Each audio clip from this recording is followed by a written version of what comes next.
안녕하세요, 조교점쟁입니다. 최근 7조 원의 수상한 외환 거래가 포착돼서 이슈인데요. 김씨 프리미엄을 이용한 차익 거래로 확인되고 있어 대규모 계좌 추적과 가상자산 거래소의 압수수색 등으로 이어질지 귀추가 주목되고 있습니다. 금감원이 발표한 거액 해외 송금 관련 은행 검사 진행 상황에 따르면 현재까지 우리은행과 신한은행에서 확인된 이상 외화 송금 거래 규모는 총 4조 1천억 원이고 우리은행의 경우 10개의 업체가 5개의 지점에서, 신한은행의 경우 15개의 업체가 11개 지점에서 대규모 송금을 한 것으로 확인됐습니다. 하나은행과 KB국민은행 등을 포함하면 총 6조 6천억 원 수준으로 잠정 집계된다고 합니다. 해외 법인을 국가별로 살펴보면 홍콩 소재 법인으로 빠져나간 자금이 25억 달러로 가장 많았고, 일본 4억 달러, 미국 2억 달러, 중국 1억 6천만 달러 순이었습니다. 금감원 관계자는 22개 무역법인은 한 사람이 여러 법인의 대표이거나 대표끼리 친인척 관계인 등 특수관계로 연결돼 동일 집단으로 추정되는 부분이 있다고 설명했습니다. 금감원은 이상 송금을 실행한 업체에 대해 증빙 서류와 송금 자금 원천 확인 등 거래 실체를 파악하고 있고,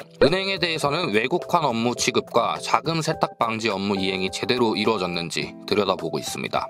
하지만 코인 업계에서는 금감원이 실시하는 검사 수준으로는 가상자산을 통한 환칙의 실체를 파악하지 못할 것이라는 얘기가 나오고 있는데요. 업계에서 제시하는 시나리오는 크게 두 가지입니다. 코인을 이용한 환치기 방식은 간단하지만 쉽지는 않습니다. 해외에서 코인을 구매해 한국으로 보내서 판매해야 하는데, 이를 통해 이득을 보려면 구매가 여러 번 이뤄져야 합니다. 수익을 극대화하려면 역프를 이용해 해외로 전송까지 해야 합니다. 그렇게 해야 지속적으로 환차익을 활용해 돈을 벌 수 있기 때문이죠. 이 때문에 보통 거래가 많이 발생하는 상승장에 이러한 환차익을 노리는 거래들이 이뤄집니다. 금감원이 들여다보고 있는 이상 외환 거래가 이뤄졌던 지난해 1월부터 6월까지 김씨 프리미엄이 3% 이상 발생한 기간은 지난해 3월 말부터 7월, 9월부터 12월, 올해 5월 정도인데요. 해당 기간에 환치기가 집중됐을 가능성이 크다고 합니다. 해당 기간은 비트코인이 역사상 최고점을 기록하던 시기와도 겹치고요. 두 번째 시나리오는 범죄 자금의 현금화 통로로 한국 거래소를 활용하는 것입니다. 주변 국가들이 코인의 현금화가 불가능한 상황이라는 점이 이러한 시나리오가 힘을 받는 배경인데요. 중국은 지난해 9월 중국 당국이 가상화폐 거래소 폐쇄 정책을 밝힌 이후 가상화폐 거래소의 중국인 대상 서비스가 완전히 종결됐습니다. 북한의 경우는 가상화폐 거래소가 존재하지 않고요. 이런 상황에서 한국은 중국, 북한과 인접 국가이고 가상자산 거래량도 지난해 하루 평균 거래 11조 원을 웃돌았습니다. 현금화를 하기에 최적의 장소인 셈이죠. 검찰은 이 가운데 범죄 협의점을 의심할 만한 거래를 추리는 작업에 수사력을 모으고 있는데요. 범죄 혐의를 의심할 만한 거래를 추리고 나면 검찰은 이 과정에 어떤 불법이 개입했는지 구체적인 확인 작업에 들어갈 전망입니다.